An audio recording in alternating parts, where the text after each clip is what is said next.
Dr. Samuel Audu. Eba Epatemo na free Asante rating. Because in northern sector, on your head, the zonal head for the northern sector. And then the third person,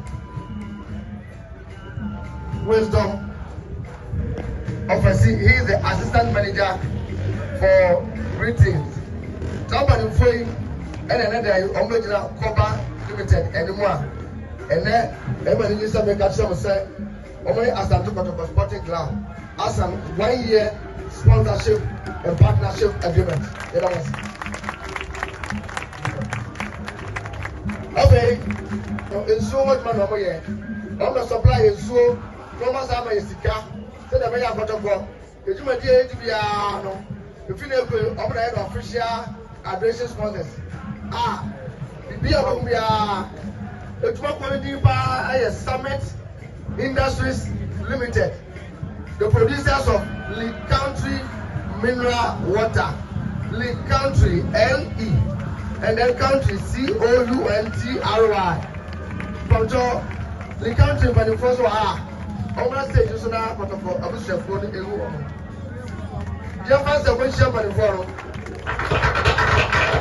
they are the producers of Lake Country Mineral Water, Summit Industries Limited. I'm going to do a dozen. If you ensure a fellow, Lake Country.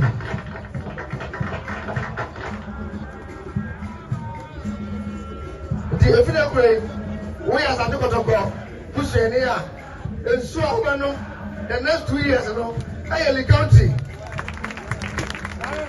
Lake Country Mineral Water. We will pay you.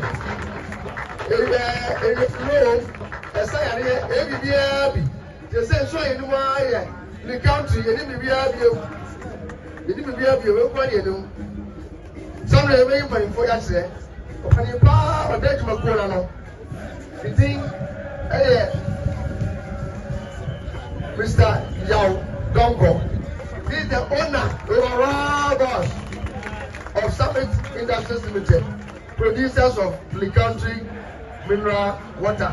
Next.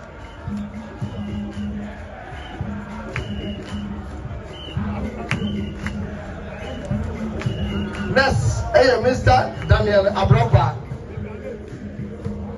Operations Manager. Next, Mr. William Ofe, in charge of sales and marketing. Last but not least, Daniel Atipo, a basic accountant on Zono. You have a mention for the boy. The thing that